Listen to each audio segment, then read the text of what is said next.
स्वागत है आपका मार्क एकेडमी में विद्यार्थियों। आज हम अपने इस क्लास में साइंस क्लास 9th चैप्टर 8, बड़ा रुक रुक के बोलना पड़ता है चैप्टर का नंबर क्योंकि कम हो गया है ना, रिड्यूस हो गया है। पहले चैप्टर 9 था, अब ये चैप्टर 8 हो गया है। Force and laws of motion के सभी कॉन्सेप्ट आपके साथ वन शॉट में डिस्कस करेंगे। क्लास रिकॉर्डिंग में क्या क्या है ये आप डिस्क्रिप्शन में जाके देख सकते हैं और टाइमलाइन का यूज करके आप उसे समझ सकते हैं।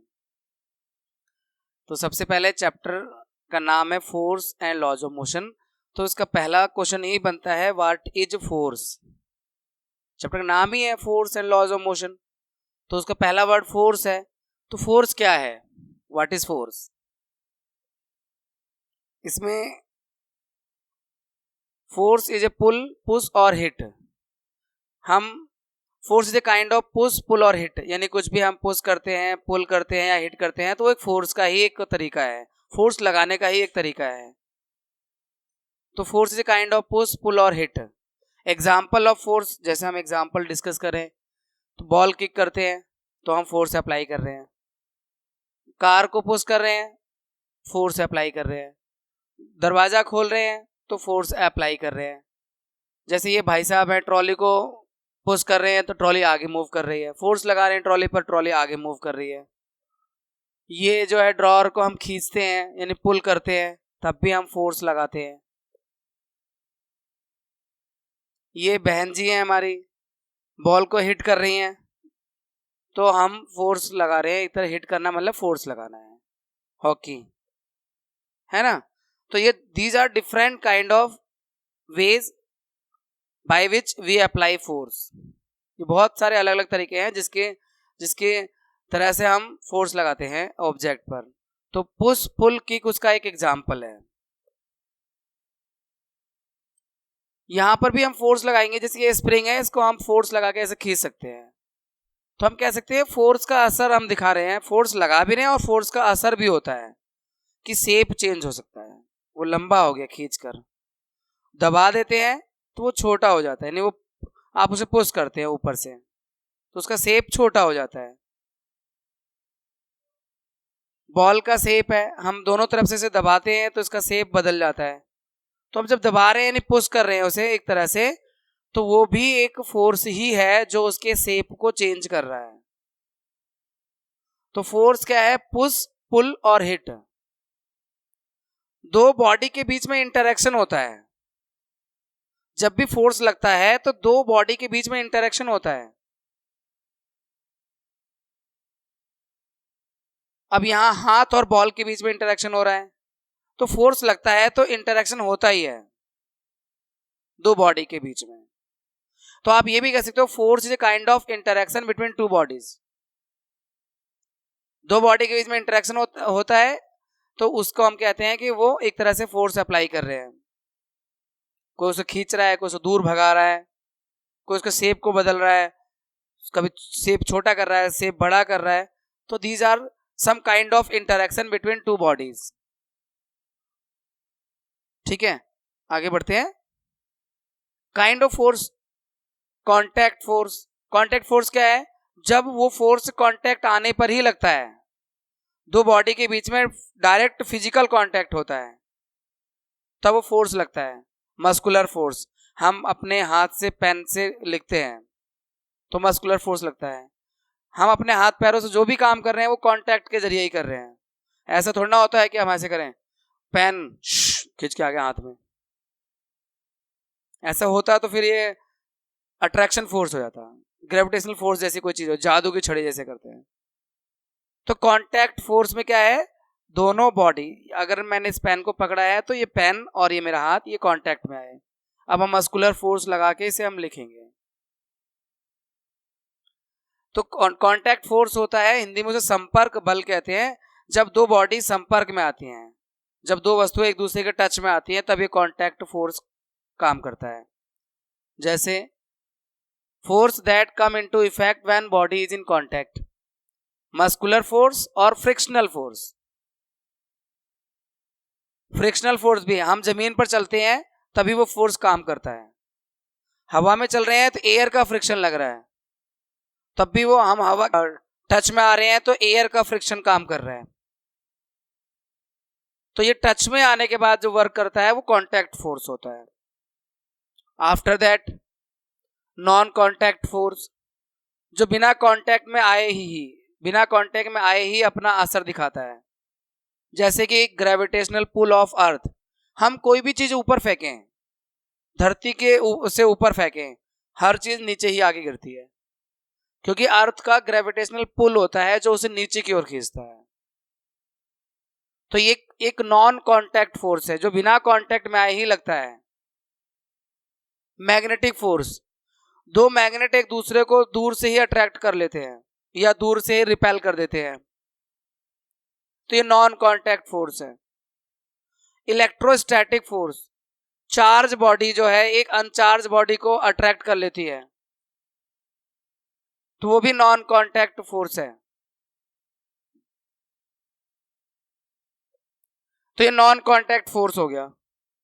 Force that come into effect without being in contact with the body, जो बॉडी के बिना कांटेक्ट में ही लगता है वो आपका नॉन कांटेक्ट फोर्स होता है। जैसे यहां पर आपका इलेक्ट्रोस्टैटिक फोर्स, आपने स्केल वाली एक्टिविटी की होगी, बालों में स्केल को रगड़ के कागज के छोटे छोटे टुकड़ों को अट्रैक्ट करते हैं, तो इलेक्ट्रोस्टैटिक फोर्स का ही एग्जाम्पल है, उसमें वो कागज को दूर से खींच लेता है। तो एक चार्ज एक अनचार्ज बॉडी या दो चार्ज बॉडी में अलग अलग चार्ज होता है, एक नेगेटिव चार्ज होता है एक पॉजिटिव चार्ज होता है, तो वो एक दूसरे को अट्रैक्ट करते हैं, तो उसे इलेक्ट्रोस्टैटिक फोर्स कहते हैं। उसके बाद मैग्नेटिक फोर्स, मैग्नेट के द्वारा जो लगता है। ग्रेविटेशनल फोर्स जो अर्थ लगाती है। उसके बाद बच्चों टाइप ऑफ फोर्स में एक बैलेंस फोर्स है और एक अनबैलेंस फोर्स है। बैलेंस फोर्स का मतलब होता है कि एक ही बॉडी पे जब एक साथ बहुत सारे फोर्स लग रहे हो पर वो सभी फोर्स बैलेंस हो, चाहे दो फोर्स लग रहे हैं या दो से ज्यादा लग रहे हैं पर वो बैलेंस हो रहे हो, मतलब कि उससे बॉडी पे कोई चेंज नहीं आ रहा हो, तो उस वक्त उस पर जो फोर्स लग रहा होता है उसे बैलेंस फोर्स कहते हैं। एग्जाम्पल समझते हैं इस बात को। जैसे ये फिगर है, ये टेबल पर ये ब्लॉक रखा हुआ है और इस ब्लॉक को लेफ्ट राइट से भी खींचो लेफ्ट से भी खींचो इस ब्लॉक को, लेकिन इसके पोजीशन में कोई चेंज ना आए, चाहे लेफ्ट से खींच लो चाहे राइट से खींच लो, पर इसकी पोजीशन में कोई चेंज नहीं आ रहा है, तो इसका मतलब है कि इस पर जो लगने वाला फोर्स है वो बैलेंस फोर्स है। कोई चीज अगर मोशन में है तो मोशन में ही बनी रहेगी, कोई रुकी हुई है तो वो रुकी ही रहेगी अगर उनपे बैलेंस फोर्स लग रहा हो, अनबैलेंस नहीं, बैलेंस। कोई चीज चल रही है ना, यही फर्स्ट लॉ ऑफ मोशन भी है जो हम अभी पढ़ेंगे भी। कोई चीज चल रही है तो चलती ही रहेगी, अनंत काल तक चलती ही रहेगी। शर्त यह है कि उस पर कोई अनबैलेंस फोर्स ना काम करे। बैलेंस फोर्स तो हमेशा ही लगता है अगर वो चल रही है तो, ठीक है ना। चलती हुई चीज चलती ही रहेगी, रुकी हुई चीज रुकी ही रहेगी अगर उस पर कोई अनबैलेंस फोर्स काम ना करे। तो हम यहाँ अनबैलेंस की बात नहीं कर रहे, बैलेंस फोर्स की बात कर रहे हैं। तो इस पे बैलेंस फोर्स अगर लगेगा तो ये नहीं मूव होगी, रुकी ही रहेगी। अगर अनबैलेंस हो गया, राइट से ज्यादा लग गया, लेफ्ट से कम लग रहा है, तो लेफ्ट की राइट की तरफ आ जाएगी ये, तो पोजीशन चेंज हो जाएगा, ये मोशन में आ जाएगा, तो ये तब अनबैलेंस फोर्स हो जाएगा। तो आपको यहाँ बैलेंस और अनबैलेंस फोर्स समझना था। यहाँ पे देखिए एक और एग्जांपल से इस बात को समझिए। ये दोनों बच्चे इस ब्लॉक को पुश कर रहे हैं, लेकिन जब ये पुश कर रहे हैं तो नीचे से फ्रिक्शन फोर्स भी लग रहा है। तो ये जो है फ्रिक्शन फोर्स हमेशा मोशन की अपोजिट डायरेक्शन में लगता है। फ्रिक्शन फोर्स हमेशा मोशन की अपोजिट डायरेक्शन में लगता है। तो ये इधर की तरफ पुश कर रहे हैं और फ्रिक्शन इधर लग रहा है, इस वजह से इनसे ब्लॉक हिल नहीं रहा, अपनी जगह से हट नहीं रहा। लेकिन थोड़ा इन्होंने और फोर्स लगाया, अभी भी फ्रिक्शन फोर्स के बराबर ही है, अभी भी नहीं हिला। लेकिन फिर बाद में इन्होंने बोला जय बजरंग बली की, तोड़ दुश्मन की नली। जब इन्होंने ऐसे किया और ताकत जोर से लगाई तो इनका फोर्स बढ़ गया, और ये वाला फोर्स जो फ्रिक्शनल फोर्स था ये कम हो गया और ये ज्यादा हो गया, और अब ये ब्लॉक आगे बढ़ जाएगा। ये जो ब्लॉक है अब आगे बढ़ जाएगा क्योंकि इस पे अब अनबैलेंस फोर्स लगा। फोर्स अनबैलेंस कब हुआ? जब फ्रिक्शनल फोर्स से ज्यादा वाला आपका फोर्स हो गया, तभी तो अनबैलेंस हुआ। जब तक फोर्स बैलेंस था ये ब्लॉक आगे नहीं बढ़ रहा था, जैसे ही अनबैलेंस हुआ ये ब्लॉक आगे बढ़ गया, यानी इसकी पोजीशन में चेंज आ गई। तो ये दो बेस्ट एग्जांपल हैं बैलेंस फोर्स को समझने का, अनबैलेंस फोर्स को समझने के दो बेस्ट एग्जांपल है। ठीक है ना? बैलेंस फोर्स अनबैलेंस में समझ में आ गया ना? बैलेंस फोर्स ऑब्जेक्ट की मोशन में, उसकी पोजीशन में कोई चेंज नहीं करता, और अनबैलेंस फोर्स उसकी मोशन में, उसकी पोजीशन में, उसके शेप में, उसके साइज में कहीं भी परिवर्तन कर सकता है, वो चेंज कर सकता है। अब इफेक्ट ऑफ फोर्स, अब फोर्स का इफेक्ट क्या है? वो उसके वही है, इफेक्ट तभी आएगा जब फोर्स अनबैलेंस होगा। उसके मोशन की स्टेट में चेंज कर सकता है, यानी उसकी स्पीड को कम ज्यादा कर सकता है, उसके स्टेट ऑफ पोजीशन को चेंज कर सकता है। मतलब आपने देखा ब्लॉक जो है लेफ्ट में आ सकता है, राइट में आ सकता है, पोजीशन चेंज हो सकती है फोर्स की वजह से। फोर्स की वजह से मोशन चेंज हो सकता है, फोर्स की वजह से पोजीशन चेंज हो सकता है, फोर्स की वजह से उसका शेप चेंज, बलून वाला एग्जांपल, स्प्रिंग वाला एग्जांपल, उनमें उनका शेप चेंज हो रहा है फोर्स लगाने से, पीछे हमने भी देखा था। तो ये उसकी शेप चेंज हो सकता है, साइज चेंज हो सकता है, बलून वाला में साइज ही चेंज हो रहा था और स्प्रिंग वाले में शेप और साइज, या मोशन की डायरेक्शन चेंज हो सकती है। जब हम अपनी कार को मोड़ते हैं तो अलग सा ही फोर्स लगाते हैं तो मोड़ लेते हैं, साइकिल को अपने हैंडल पे एक अलग फोर्स लगाते हो तो मुड़ जाता है। तो फोर्स से मोशन की डायरेक्शन भी चेंज हो सकती है। तो ये फोर्स के बच्चों बहुत सारे अलग अलग इफेक्ट हैं। ये सभी इफेक्ट जो है वो अनबैलेंस फोर्स की वजह से आते हैं, बैलेंस फोर्स में नहीं होता। बैलेंस फोर्स में तो जो चीज रुकी है वो रुकी रहेगी, जो चीज जैसे बनी है वैसे बनी रहेगी जब तक कि फोर्स बैलेंस है। जैसे मान लो एक ये कुर्सी है यहाँ पे रखी हुई है, तो ये चेयर यहाँ पे रखी रहेगी जब तक कि इसे कोई हटाएगा नहीं, यानी इस पे कोई अनबैलेंस फोर्स नहीं लगाएगा, या तेज से कोई आंधी आए और ये आगे बढ़ जाए, या कोई ऐसा मतलब इवेंट हो, मतलब ना हो, भगवान करे भूकंप वगैरह, तभी ये गिरे। तो जब तक कि कोई अनबैलेंस फोर्स नहीं लगेगा इसकी पोजीशन में कोई चेंज नहीं आएगा। और ये जो चेंजेस आएंगे ये सभी अनबैलेंस फोर्स की वजह से ही आते हैं।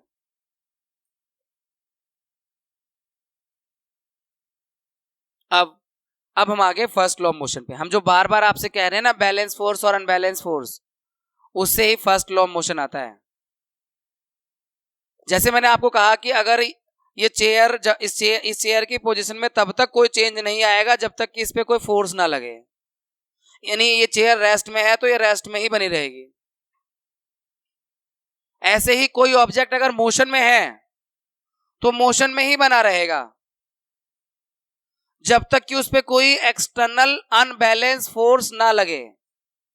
अब वो फोर्स फ्रिक्शन का भी हो सकता है, हवा का फ्रिक्शन हो सकता है, सरफेस का फ्रिक्शन हो सकता है, या कोई आदमी उस पर अपना मस्कुलर फोर्स लगा के रोक दे, तो फ्रिक्शन मतलब कोई ना कोई फोर्स लग सकता है। तो फोर्स जब किसी भी ऑब्जेक्ट में उसकी मोशन में, यही फर्स्ट लॉ ऑफ मोशन बता रहा हूं मैं आपको, गति का प्रथम नियम बता रहा हूं आपको। कोई ऑब्जेक्ट रेस्ट में है तो रेस्ट में बना रहेगा, कोई ऑब्जेक्ट मोशन में है तो मोशन में बना रहेगा, जब तक कि उस पर कोई एक्सटर्नल अनबैलेंस फोर्स ना लगे। यह है आपका फर्स्ट लॉ ऑफ मोशन, गति का प्रथम नियम, न्यूटन ने बताया था। बहुत बढ़िया लॉ है। An object continues to be in a state of rest or of uniform motion along a straight line unless acted upon by an unbalanced force. कोई ऑब्जेक्ट है वो लगातार स्टेट ऑफ रेस्ट या यूनिफॉर्म मोशन में बनी रहेगी एक straight line में unless acted upon bye unbalance force, जब तक कि उस पर कोई अनबैलेंस फोर्स ना लगे।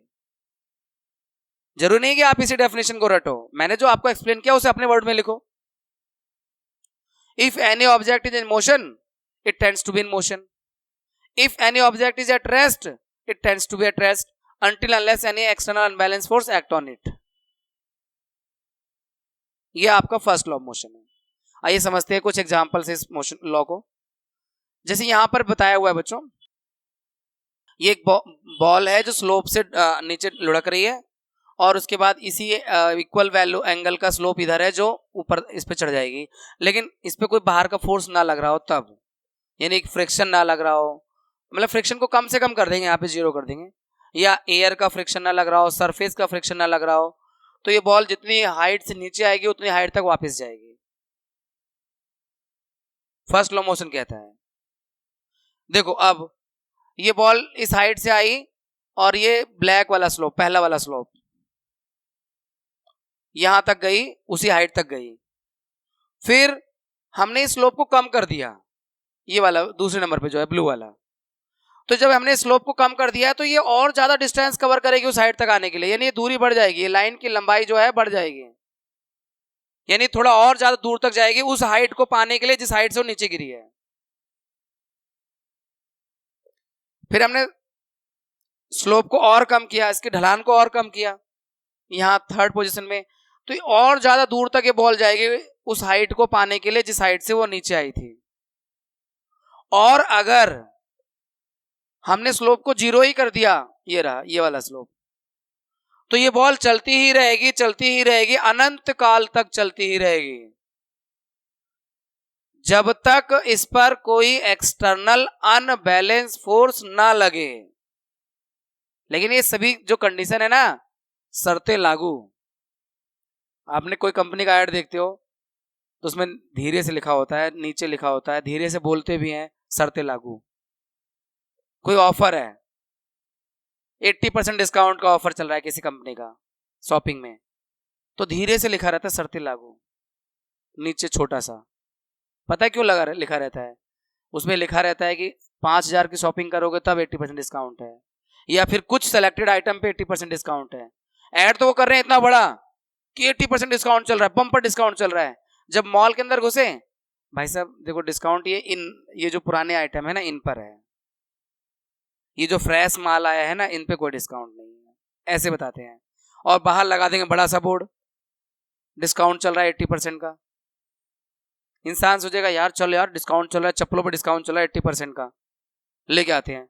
अंदर घुसे तो पुरानी चप्पलें जो सड़ी सड़ी थी 2 साल पुरानी वाली, उन पे चल रहा है 80% का डिस्काउंट, क्योंकि वहां नीचे तो छोटा सा लिखते हैं शर्तें लागू, कंडीशन से अप्लाई। तो यहां भी कंडीशन अप्लाई होता है कि ये जो कंडीशन है कि हम कह रहे हैं जितनी ऊंचाई से आएगा उतनी ऊंचाई तक जाएगा, अगर आपने स्लोप 0 कर दिया तो लाइफ टाइम तक चलता ही रहेगा। इसका साथ कंडीशन ये लागू है कि उस पर कोई बाहर का फोर्स नहीं लगना चाहिए, कोई एक्सटर्नल अनबैलेंस फोर्स नहीं लगना चाहिए, तब ये फर्स्ट लॉ ऑफ मोशन काम करेगा। ठीक है भाई। और example first law of motion के, ये आपका कैरम बोर्ड है, स्ट्राइकर से आपने सबसे नीचे वाले गोटी पे स्ट्राइक किया है अगर, तो वही जाएगी, बाकी वहीं गिर जाएंगे, यानी बाकी रेस्ट में है तो वो रेस्ट में रहना चाहती है, जिसको आप धक्का मारोगे वो आगे जाएगा, बाकी वहीं गिर जाएंगे फर्स्ट लॉ ऑफ मोशन की वजह से, क्योंकि वो बाकी रेस्ट में है तो वो रेस्ट में बनी रहना चाहती है। वो कहती है हम क्यों जाए, जिसको फोर्स लगा वो जाए, वो इसलिए वहीं गिर जाती है फर्स्ट लॉ ऑफ मोशन की वजह से। यहां पर कार्ड, ग्लास के ऊपर कार्ड रख दिया, प्लेइंग कार्ड, और उसके ऊपर एक सिक्का रख दिया भारी सा 5 रुपए वाला, तो उसके बाद आप कार्ड को जब आप फ्लिक करोगे तो कार्ड आगे जाएगा, सिक्का ग्लास में गिर जाएगा, क्योंकि सिक्का कह रहा है भैया मेरे ऊपर तो फर्स्ट लॉ ऑफ मोशन लगा हुआ है, मैं अगर रेस्ट में हूं तो मैं रेस्ट में बना रहूंगा, इसलिए वो वहीं गिर जाता है सिक्का ग्लास में। तो ये फर्स्ट लॉ ऑफ मोशन का एक्सप्लेनेशन है, एग्जांपल है उसका एक्सप्लेनेशन का। अच्छा, और भी एक दो एग्जांपल मैं आपसे डिस्कस कर लेता हूं फर्स्ट लॉ ऑफ मोशन से, जो मैंने यहां दिए भी नहीं है। जैसे एक एग्जांपल है पेड़ की टहनियों को हिलाओ जोर जोर से, तो जो कमजोर पत्तियां हैं वो नीचे गिर जाती हैं, जो सूखी हुई पत्तियां वो नीचे गिर जाती हैं। पता है क्यों? क्योंकि वो अभी वो रेस्ट में रहना चाहती हैं। आपने मोशन में टहनी को ऐसे हिलाया तो पूरी टहनी मोशन में आ गई, है ना, और टहनी जब मोशन में आ गई तो उसके साथ पत्तियां भी मोशन में आ गई जो स्ट्रांगली लगी हुई थी उसके साथ, लेकिन जिनका वीक पॉइंट था वो उससे डिटैच हो जाती है। ये भी फर्स्ट लॉ मोशन की वजह से होता है। और भी एग्जाम्पल है, आप बस में बैठे हो, बस में ऐसे खड़े होके पकड़ के खड़े हो, बस रुकी हुई है, बस अचानक चल पड़े तो आप पीछे की ओर गिरते हो। पता है आपको, ऐसे ऐसे होते हो, पीछे की ओर गिरते हो अगर बस अचानक चल पड़े। क्योंकि जब बस अचानक चल पड़ती है तो आपकी बॉडी का lower surface, lower part body का मोशन में आ जाता है, लेकिन अपर पार्ट जो ऊपर वाला हिस्सा है वो सोचता है अभी भी रेस्ट में बने रहो, इसलिए वो पीछे की ओर गिरता है। बस चल रही है, आप कुर्सी पे आराम से बैठे हो, रील चलाए जा रहे हो, अचानक बस के सामने का वो आगे गाय आ गई, बस वाले ने तगड़ा सा ब्रेक मारा उसे बचाने के लिए, और फिर आपका सर मोबाइल दूसरे वाले के, उसका मोबाइल उसके आगे वाले के, सबको मोबाइल एक्सचेंज हो गया और सर पे चोट लग गई। क्योंकि आप तो रील में व्यस्त थे, आपको तो सेफ्टी से बैठना चाहिए था ना। बस में अचानक ब्रेक लग सकता है किसी घटना की वजह से। तो क्या हुआ ना, वहां पे जो आगे हम गिरे ना, वहां पे क्या हुआ, बस वाले ने जब ब्रेक मारा तो हमारी बॉडी का जो लोअर सरफेस था वो आ गया रेस्ट में, लेकिन अपर कह रहा है नहीं मैं अभी भी चलता रहूंगा, इसलिए आगे की ओर गिरे। ऊपर वाला हिस्सा अभी भी मोशन में रहना चाहता है, इसलिए हम आगे की ओर गिरते हैं बस के अचानक रोकने पर। बस के अचानक चलने पर हम पीछे की ओर गिरते हैं। तो ये सब फर्स्ट लॉ ऑफ मोशन है। आप अपनी मैट को, डोर मैट को पीट पीट के उसमें से डस्ट निकालते हो, तो पता क्या होता है, जब आप उसे पीटते हो डंडे से तो मैट जो है मोशन में आ जाता है, लेकिन जो उसके अंदर के डस्ट है वो अभी भी रेस्ट में रहना चाहते हैं, इसलिए उससे अलग हो जाते हैं। तो ये जो मैट को आप पीट कर साफ कर देते हैं, उसका डस्ट निकाल देते हैं, वहां भी फर्स्ट लॉ ऑफ मोशन लग रहा है। इतने जगहों पर आप देख रहे हो फर्स्ट लॉ मोशन, और देखोगे तो और बहुत जगह लगेगा फर्स्ट लॉ मोशन लगेगा। चलिए अब आगे बढ़ते हैं। आप ये जो फर्स्ट लॉ मोशन है इसे लॉ ऑफ इनर्शिया भी कहते हैं। फर्स्ट लॉ ऑफ मोशन को जड़त्व का नियम भी कहते हैं। इनर्शिया मतलब जड़त्व। इनर्शिया का मतलब क्या होता है, पता क्या होता है? इनर्शिया का मतलब होता है कि जो जिस स्थिति में है वो उसी स्थिति में रहना चाहता है, उसमें बदलाव नहीं चाहता आसानी से। अब जैसे कोई बच्चा है, उसको जीतने की आदत लग गई है, हर टेस्ट में अच्छा नंबर लाने की आदत लग गई है, तो अब वो नहीं चाहता कि उसके किसी टेस्ट में नंबर कम आए। और कोई लापरवाह बच्चा है, अब उसकी उसकी तो आदत पड़ गई टेस्ट अब्सेंट करने की, खराब नंबर लाने की, तो वो नहीं चाहता उसके अच्छे नंबर आए। मतलब टेंडेंसी उसकी चेंज नहीं होना चाहती है। शायद मेरा दूसरा वाला एग्जाम्पल गलत हो, भगवान करे हमेशा गलत हो ये एग्जाम्पल, हर कमजोर बच्चा पढ़कर अच्छा बने। तो ये जो है ना कहीं एक टेंडेंसी है, उसी को इनर्शिया कहते हैं। एग्जाम्पल वाली बात नहीं। जैसे कि मान लो कि कार रुकी हुई है, तो कार रुकी रहना चाहती है जब तक कि उस पर इंजन का फोर्स ना लगे, ये इनर्शिया है। तो इनर्शिया का मास से क्या रिलेशन है? इनर्शिया के मास से डायरेक्ट रिलेशन है। ज्यादा मास होगा किसी ऑब्जेक्ट का तो ज्यादा इनर्शिया होगा।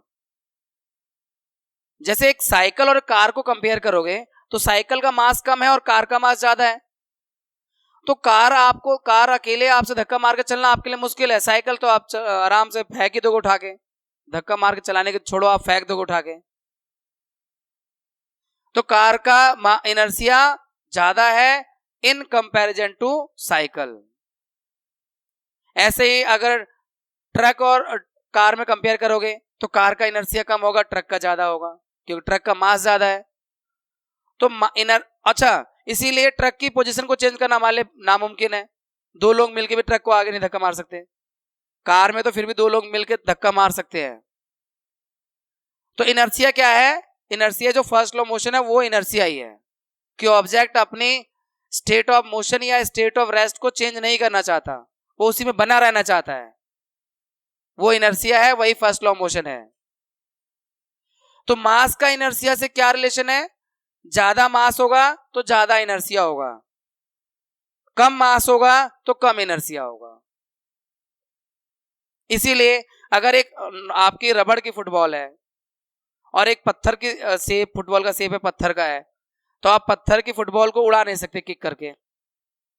आप अपनी वाली फुटबॉल को जिससे आप रेगुलर खेलते हैं उसको उड़ा सकते हैं, क्योंकि उसका मास कम है और पत्थर वाली बॉल का मास ज्यादा है, तो उसमें आप किक करके उसे उड़ा नहीं सकते क्योंकि उसका इनर्सिया ज्यादा है।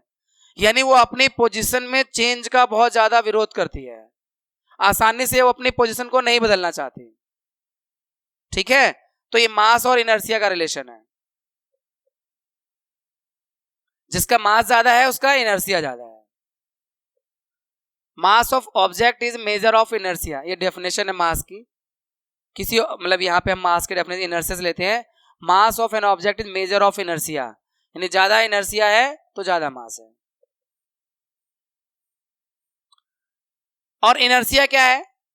वही first law motion, the tendency of undisturbed object to stay at rest और to keep moving with the same velocity is called inertia.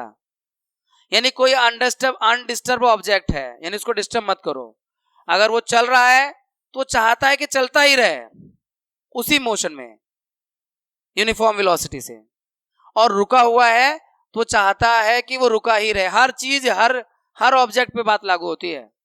इसी को इनर्सिया कहते हैं, इसी को जड़त्व का नियम कहते हैं हिंदी में, और इंग्लिश में इसे लॉ ऑफ इनर्सिया कहते हैं। तो फर्स्ट लॉ ऑफ मोशन और लॉ ऑफ इनर्सिया एक ही बात है। हाँ, बस ये और समझ लेना कि जिस ऑब्जेक्ट का मास ज्यादा होगा उसका इनर्सिया ज्यादा होगा, उसको आसानी से मोशन में लाना मुश्किल होता है। ठीक है, अब मोमेंटम अगला टॉपिक है, मोमेंटम। अब सेकेंड लॉ ऑफ मोशन की तरफ बढ़ रहे हैं हम, इसलिए मोमेंटम आया। ये momentum second law of motion का ही है टॉपिक। मोमेंटम क्या होता है? आप जरा सोचो, आप स्टेडियम में बैठ के मैच देख रहे हैं, आईपीएल का मैच देख रहे हैं, क्रिकेट के स्टेडियम में बैठे हैं आप, और आपकी तरफ एक बॉल आ रही है बहुत तेजी से, किसी ने वो सिक्सर मारा है, तो आपको क्या होगा? डर लगेगा नहीं डर लगेगा? आप अपने आप को बचाने की सोचेंगे कि नहीं सोचेंगे कि यार ये बॉल हमें ना लग जाए? और दूसरी तरफ एक कॉस्को वाली बॉल, जो टेनिस वाली बॉल होती है, उस बॉल से हिट कर आपकी तरफ आएगी तो आप बड़े हंसी मतलब बड़े कंफर्टेबली उसे रोकने की कोशिश करेंगे। हाँ ठीक है कि आपके टेनिस की बॉल भी आंख पे लग जाएगी तो उससे ज्यादा डैमेज हो सकता है, सिर के सेंसिटिव पार्ट पे ना लगे डैमेज होता है, लेकिन नॉर्मल जगहों पे तो आप झेल जाएंगे, इसीलिए आप उसे कैच करने का भी प्रयास करते हैं। टेनिस की बॉल का, टेनिस की बॉल और क्रिकेट की बॉल में ऐसा क्या फर्क है कि क्रिकेट की बॉल अगर मूव करती हुई आ रही है तो आपको डर लगेगा, और टेनिस की बॉल अगर आपकी तरफ आ रही है तो आपको इतना डर नहीं लगेगा। अगर आप नॉर्मल तरीके से रोकने का प्रयास करेंगे, हाथ लगा के रोक देंगे, रुक जाएगा। और क्रिकेट की बॉल को हाथ लगाने में डर लगता है, रुक तो जाएगी, लेकिन हमें पता है ना कि उससे हमें चोट लग सकती है, अगर हम चूक गए तो फिर खून खराबा हो जाएगा क्रिकेट की बॉल से। तो दोनों तो मोशन में है, दोनों तेजी से आ रही हैं, फिर आपको एक से डर लग रहा है एक से नहीं लग रहा है, क्यों? मोमेंटम की वजह से। आज तक आपने सोचा नहीं होगा अगर आपने मोमेंटम नहीं पढ़ा है तो, कि डर का कारण मोमेंटम होता है। जो क्रिकेट की बॉल होती है उसमें मोमेंटम ज्यादा होता है। मोमेंटम क्या होता है? Momentum is product of mass and velocity. Mass और वेलोसिटी को मल्टीप्लाई कर देते हैं तो मोमेंटम होता है। तो क्रिकेट की बॉल का मास ज्यादा होता है, तो मास और वेलोसिटी मल्टीप्लाई कर देंगे तो मोमेंटम ज्यादा हो जाता है, और ये मोमेंटम जो है ना आपको चोट पहुंचा सकता है, आपको इंजर्ड कर सकता है। इसीलिए आपको मूविंग क्रिकेट बॉल से डर लगता है rather comparison to tennis ball. आप दूसरा एग्जांपल सुनिए, ये तो क्रिकेट और टेनिस की बॉल हुई।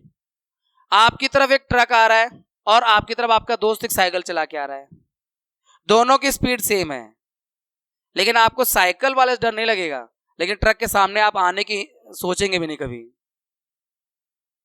साइकिल और ट्रक दोनों की वेलोसिटी सेम है, लेकिन आप साइकिल से आपको डर नहीं लगेगा, बल्कि आपको उसे रोकना है, और मजाक में आप लोग खेल कूद कर रहे हैं तो उसके हैंडल पे तगड़ा पकड़ बना के उसे रोक दोगे, उसे गिरा दोगे साइकिल को। या रोक दोगे, लेकिन ट्रक के सामने आने की भी सोचोगे नहीं उसे रोकने के लिए। क्यों? क्योंकि ट्रक का मोमेंटम ज्यादा है, ज्यादा मोमेंटम ज्यादा डैमेज कॉज करता है। और ट्रक का मोमेंटम इसलिए ज्यादा है क्योंकि ट्रक का मास ज्यादा है।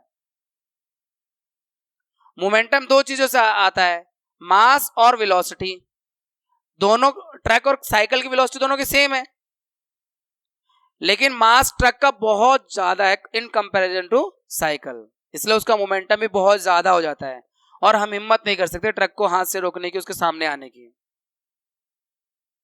तो ये है मोमेंटम। ये दो एग्जांपल मैंने आपको दिए हैं। एक एग्जांपल और, अक्सर आप क्रिकेट के प्लेयर्स को देखते हो जब वो बॉल कैच करते हैं तो हाथ पीछे की ओर खींचते हैं। एक्चुअली वो मोमेंटम को कम करने के लिए खींचते हैं, हाथ पीछे की ओर, टाइम बढ़ा देते हैं। टाइम बढ़ाते हैं तो मोमेंटम कम हो जाता है, बॉल को उनके हाथ से टकराने का टाइम इंक्रीज कर देते हैं वो भी हम डिस्कस करेंगे, वो सेकेंड लॉ ऑफ मोशन का ही पार्ट है। तो momentum is product of mass and velocity. Momentum mass और वेलोसिटी का प्रोडक्ट है। ये एक वेक्टर क्वांटिटी है। Momentum P is equal to m into v होता है, m मतलब मास, v मतलब वेलोसिटी, और इसका SI यूनिट है किलोग्राम मीटर पर सेकेंड।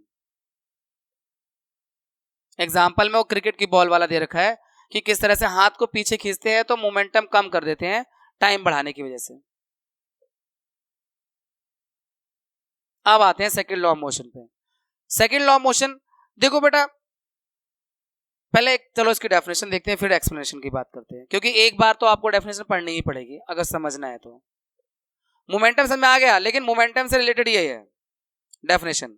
देखो, second law of motion states that, यानी सेकेंड लॉ ऑफ मोशन बताता है, मोमेंटम, ये डेफिनेशन यहां शुरू होती है, rate of change of momentum of an object is proportional to the applied unbalance force in the direction of force. यानी momentum में जो चेंज आता है, rate of change of momentum, वो किस पर डिपेंड करता है। एक एग्जांपल से बताता हूं मैं आपको।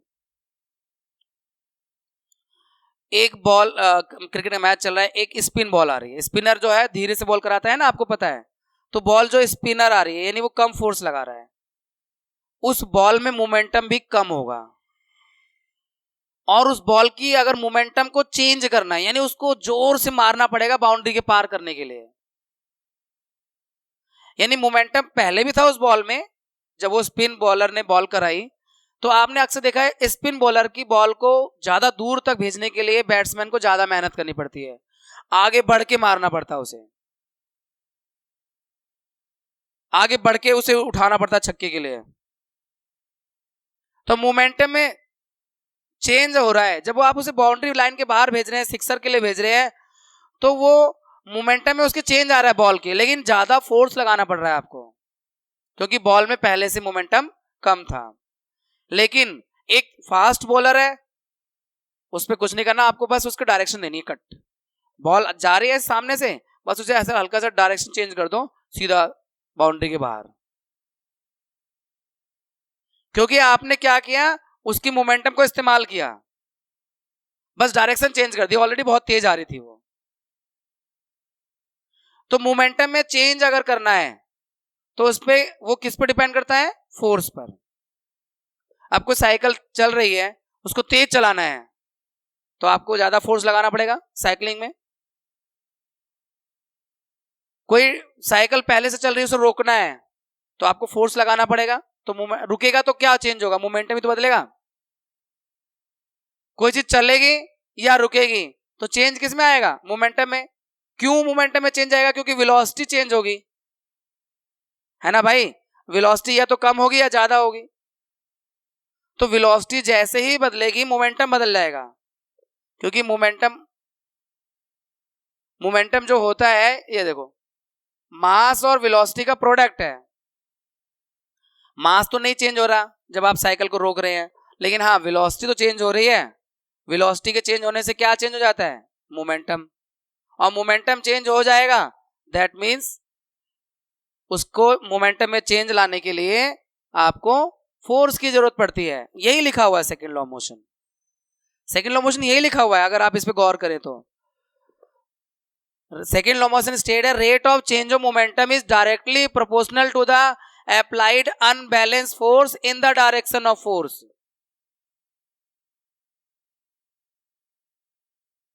ये है, यानी मोमेंटम में जो चेंज आता है वो फोर्स पे डिपेंड करता है। ज्यादा फोर्स ज्यादा चेंज होगा मोमेंटम में, कम फोर्स तो कम चेंज होगा मोमेंटम में। ये सेकेंड लॉ ऑफ मोशन है। Mathematical formulation of second law of motion. अब हम इसको मैथमेटिकली डिस्कस करते हैं। सेकेंड लॉ ऑफ मोशन से एक इक्वेशन आएगी, फॉर्मूला आएगा, वो क्या आएगा देखो। अभी मैंने आपको बताया कि मान लो कोई ऑब्जेक्ट है, उसका मास जो है m है, उसकी वेलोसिटी v है, या ऐसा करते हैं इनिशियल वेलोसिटी,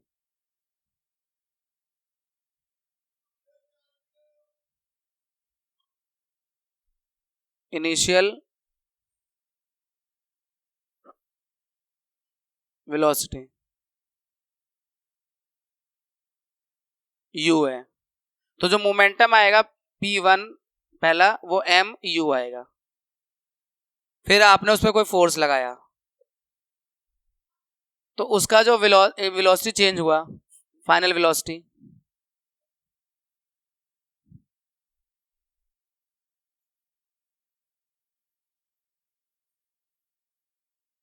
v है।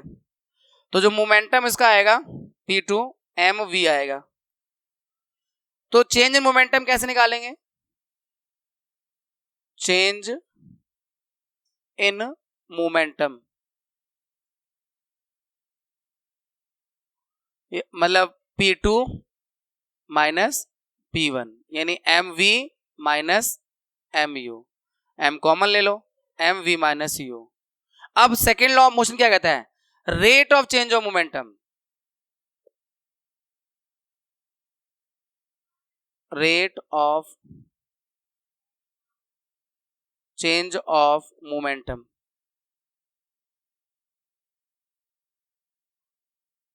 प्रोपोर्शनल टू mv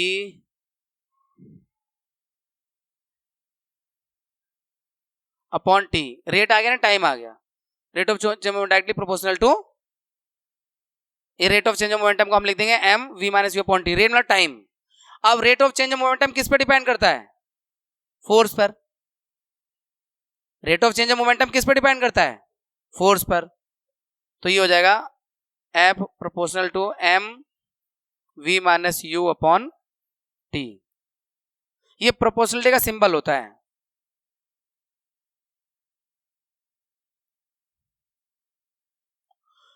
तो ये जो प्रोपोर्शनल का सिंबल हटाओगे, F इज इक्वल टू हो जाएगा, सिंबल हटाओगे एक कांस्टेंट k आ जाए, k m minus v sorry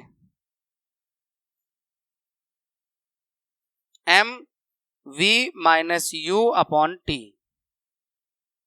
और आपने चैप्टर जो मोशन वाला चैप्टर से पहले वाला चैप्टर, उसमें आपने देखा था v minus u upon t a होता है। तो F is equal to k m a, F is equal to k m a। k है कांस्टेंट ऑफ प्रोपोर्शनलिटी और k 1 हो जाता है। 1 कैसे हो जाता है? जो फोर्स का यूनिट है ना, न्यूटन है। फोर्स का यूनिट न्यूटन है, तो 1 न्यूटन क्या होता है मैं आपको बताता हूं। 1 न्यूटन फोर्स होता है जब किसी 1 kg के ऑब्जेक्ट पे लगे वो फोर्स, और उसमें जो एक्सेलरेशन क्रिएट करेगा वो 1 मीटर पर सेकेंड स्क्वायर का करेगा। 1 मीटर पर सेकेंड स्क्वायर। तो यहाँ k जब है, k अपने आप 1 बराबर k इंटू 1, तो k की वैल्यू क्या हो गई? 1 हो गई। तो इस k को आप इग्नोर कर सकते हो। तो फाइनली जो ये डेफिनेशन जो लॉ बन जाता है, second law, F is equal to M A.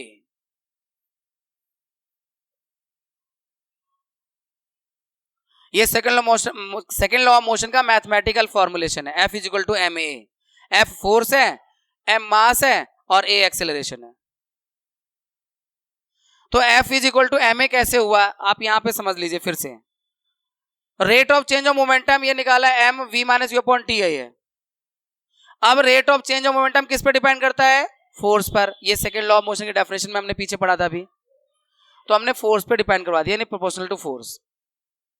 अब ये प्रोपोर्शनल का सिंबल जब भी फिजिक्स में जब भी हटेगा कोई ना कोई कांस्टेंट आ ही जाता है, तो यहाँ पे के आ गया कांस्टेंट के रूप में, और m v minus u upon t, v minus u upon t जो होता है वो ए होता है, तो F is equal to k m ए। अब ये के कैसे हट गया, F is equal to M a कैसे हो गया, तो मैं उसी बात को एक्सप्लेन कर रहा हूं कि 1 न्यूटन फोर्स को जो साइंटिस्ट लोगों ने डिफाइन किया ना, किसे कहते हैं 1 न्यूटन फोर्स। 1 न्यूटन फोर्स क्या है, कितना होता है, अगर आपसे पूछा जाए कि 1 न्यूटन फोर्स कितना होता है तो उसको आप बताओगे अगर 1 केजी के ऑब्जेक्ट पर वो फोर्स लगे और उसमें जो एक्सेलरेशन आए वो 1 मीटर पर सेकंड स्क्वायर का है, तो समझना उस पे 1 न्यूटन फोर्स लग रहा है। इसीलिए देखो 1 न्यूटन फोर्स की यूनिट न्यूटन है, ध्यान रखना फोर्स की यूनिट न्यूटन है, हर फिजिकल क्वांटिटी की यूनिट आपको पता होनी चाहिए। तो 1 न्यूटन फोर्स क्या है, 1 kilogram of mass into 1 metre per second square of acceleration, तो 1 is equal to k into 1, ये है आपका के इज इक्वल टू 1 हो गया,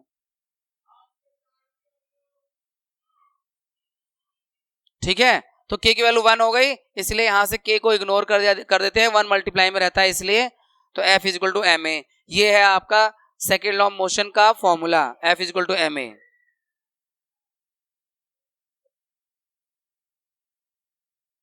अब third law motion, third law motion तो मुझे बहुत ही ज्यादा पसंद है, और ऐसा लगता है कि थर्ड लॉ मोशन, तो थर्ड लॉ मोशन तो लाइफ से जुड़ा हुआ लगता है मुझे, कनेक्टेड लगता है, इसीलिए मैं इसे पता है इस लॉ को, थर्ड लॉ मोशन को क्या कहता हूं मैं, कर भला तो हो भला, कर बुरा तो हो बुरा, आप जैसा करोगे वैसा भरोगे। अब थर्ड लॉ मोशन भी यही कहता है, every action has equal and opposite reaction and action and reaction takes place on different object, हर क्रिया की एक प्रतिक्रिया होती है, हिंदी में इसे कहते हैं हर एक्शन का रिएक्शन होता है, हर एक्शन का एक रिएक्शन होता है, और ये एक्शन और रिएक्शन दोनों हमेशा बराबर होते हैं और अलग अलग ऑब्जेक्ट पे वर्क करते हैं। जैसे मान लो मैंने एक दीवार पे अपना ये घूंसा मारा, मैंने एक्शन किया, दीवार ने भी रिएक्शन किया है, चोट यहां भी लगती है, जितनी चोट दीवार को लगती है उतनी ही चोट हमारे हाथों में भी लगती है, हमने उसे मारा वो एक्शन है, हमें चोट लगी वो रिएक्शन है, और दोनों इक्वल रहते हैं। इसीलिए थर्ड लॉ ऑफ मोशन है every action has equal and opposite reaction, action and reaction takes place on different object, they are equal in magnitude and opposite in direction, या शॉर्ट में कहें तो कर भला तो हो भला और कर बुरा तो हो बुरा, अच्छा करोगे तो अच्छा मिलेगा, बुरा करोगे तो बुरा मिलेगा। Let's see, to every action there is a equal and opposite reaction, however it must be remembered that action and reaction always act on the two different objects simultaneously, यही है इसका मतलब, हर एक्शन का एक रिएक्शन होता है और action और रिएक्शन दो अलग अलग ऑब्जेक्ट पे काम करते हैं, और वो जो एक्शन रिएक्शन होता है हमेशा इक्वल होते हैं और दो अलग अलग ऑब्जेक्ट पे काम करते हैं और साइमल्टेनियसली एक साथ, जिस वक्त एक्शन हो रहा होता है उसी वक्त रिएक्शन हो रहा होता है। यानी जब आपने किसी के साथ अच्छाई का काम किया उसी वक्त आपने अच्छाई का एक बीज बो दिया जो आपको भी रिटर्न में मिलेगा, और जब आपने किसी को परेशान किया तो आपने अपनी परेशानी के लिए रास्ता तैयार कर दिया है, आपको भी एक ना एक दिन परेशान होना पड़ेगा क्योंकि आपने किसी को अनायास परेशान किया है। इसलिए मैं थर्ड लॉ मोशन को बहुत अच्छा पसंद करता हूं क्योंकि ये तो रियल लाइफ की एक कॉन्सेप्ट को समझाने का काम भी करता है। चलिए एग्जाम्पल की बात करते हैं, ये बहुत अच्छा एग्जाम्पल है, दिस इज बेस्ट एग्जाम्पल समझने के लिए। देखो ये वो है जो सिलेंडर से वेट करते हैं ना, वो घर में जब आप सिलेंडर की डिलीवरी करते हैं तो उनके पास वेट करने वाला एक मेजर होता है वो, तो इसमें वो रीडिंग बताता है। यहाँ पे दीवार है, दीवार से एक वो उसको हुक लगा के उसको टांग दिया, ठीक है, फिर इसके हुक में इसका हुक फंसा दिया। अब हम क्या करेंगे ना, इसको इसकी हेल्प से ऐसे खींचेंगे जोर से, तो पता है मैं क्या नॉर्मली क्या एक्सपेक्ट करूंगा, नॉर्मली मुझे लगेगा कि जब मैं इसे खींच रहा हूं, मतलब इस डायरेक्शन में खींच रहा हूं, तो इसकी रीडिंग आएगी 2 किलो, 4 किलो, 10 किलो, जितनी हमारी क्षमता होगी उसकी रीडिंग आएगी, पता है। लेकिन एक इंटरेस्टिंग बात तो ये भी होती है, जितनी रीडिंग इसमें आती है उतनी रीडिंग इसमें भी आती है, यानी ये भी उधर खींचता है उतना ही। अगर यहां पे ये दिखा रहा है 4 केजी 10 केजी, तो ये भी 10 ही केजी दिखाएगा। यानी हम तो खींच इधर रहे हैं ना, जब हम इधर खींच रहे हैं तो रीडिंग सिर्फ इसमें आनी चाहिए, लेकिन उतना ही ये वाला भी या दीवार भी इसको खींचता है कि उतना ही रीडिंग इसमें भी आती है। हम तो इसे इस तरफ खींच रहे हैं, रीडिंग आनी नॉर्मल सी बात है। इसे कौन खींच रहा है जो इधर रीडिंग आ रही है? रिएक्शन, उसे रिएक्शन खींच रहा है। हम एक्शन कर रहे हैं, फिर रिएक्शन हो रहा है उसी टाइम पे। तो ये एक्शन और रिएक्शन का एक अच्छा एग्जांपल है। आगे बढ़ते हैं। जैसे यहां पर राइफल है, तो गन है मतलब, तो ये गन को हमने ऐसे फायर करते हैं, तो जो उसके अंदर की जो बुलेट है वो आगे जाती है, तो गन पीछे आती है। बुलेट का आगे जाना एक्शन है और राइफल का पीछे आना रिएक्शन है, गन का पीछे आना रिएक्शन है। इसलिए मजबूती से फायर करना होता है, और अगर बहुत भयंकर बड़ी बड़ी गन होती है तो उनपे तो और ज्यादा मजबूती से काम करना पड़ता है। सोल्जर्स को ट्रेनिंग दी जाती है गन चलाने की। कुछ गन को तो जमीन पे रख के, स्टैंड पे रख के फायर की जाती है, क्योंकि उससे कंधे ही टूट जाएंगे अगर उसको चलाएंगे तो, कंधे पे रख के चला ही नहीं सकते हैं। तो ये एक्शन है, बुलेट का आगे जाना, तो रिएक्शन है गन का पीछे आना। तो ये एक्शन और रिएक्शन का एग्जांपल है थर्ड लॉ ऑफ मोशन को एक्सप्लेन करने के लिए।